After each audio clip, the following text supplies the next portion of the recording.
अस्सलामुअलैकुम वरहमतुल्लाहि वबरकातुहू। जी दोस्तों, आपके क्या हाल चाल है।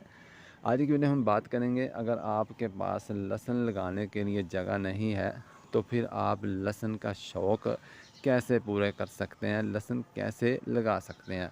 अगर आपने हमारे चैनल को अभी तक सब्सक्राइब नहीं किया, बराए मेहरबानी चैनल ज़रूर सब्सक्राइब करें, वीडियो को लाइक कर दिया करें, शेयर कर दिया करें, बेल आइकन को ज़रूर दबाएँ।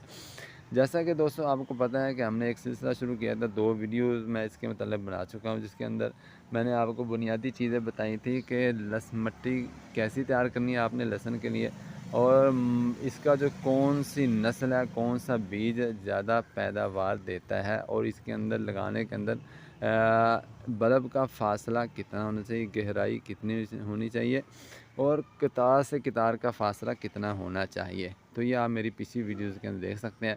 जैसा कि आपको मैंने बताया था, ये देख लीजिए मिट्टी मैं इसके लिए तैयार कर रहा हूँ।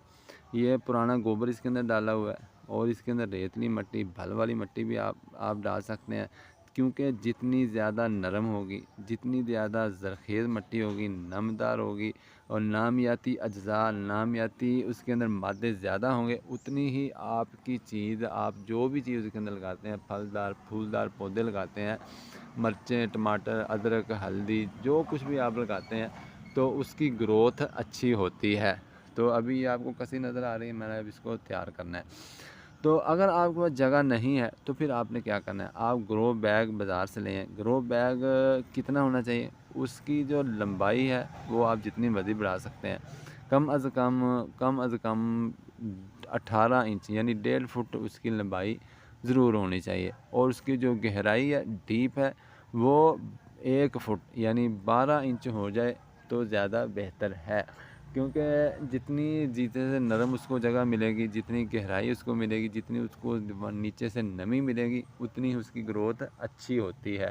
क्योंकि ये जो आलू हो गया, प्याज हो गया, या शकरकंदी होगी, ये लहसुन होता है, ये ज़मीन के अंदर होता है, और अदरक वगैरह, और ये इधर और भी लग रही है, इसको क्या कहते हैं, अरबी। तो इनकी ग्रोथ ज़मीन के अंदर होती है। तो जितनी ज़मीन नरम इनको मिलेगी, ज़रख़ेज़ मिलेगी, उतनी ही इनकी ज़्यादा फसल शानदार होती है, जानदार होती है, और पैदावार के अंदर इजाफ़ा होता है।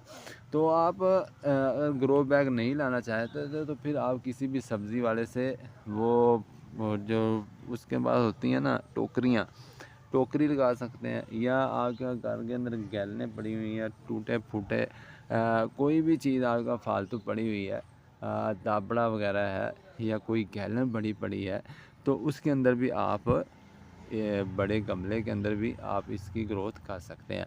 उसके अंदर ये बुनियादी चीज़ें जो मैंने आपको बताई हैं वो ज़रूर डालें, इंशाल्लाह आपको बहुत फ़ायदा होगा। अल्लाह हाफ़िज़।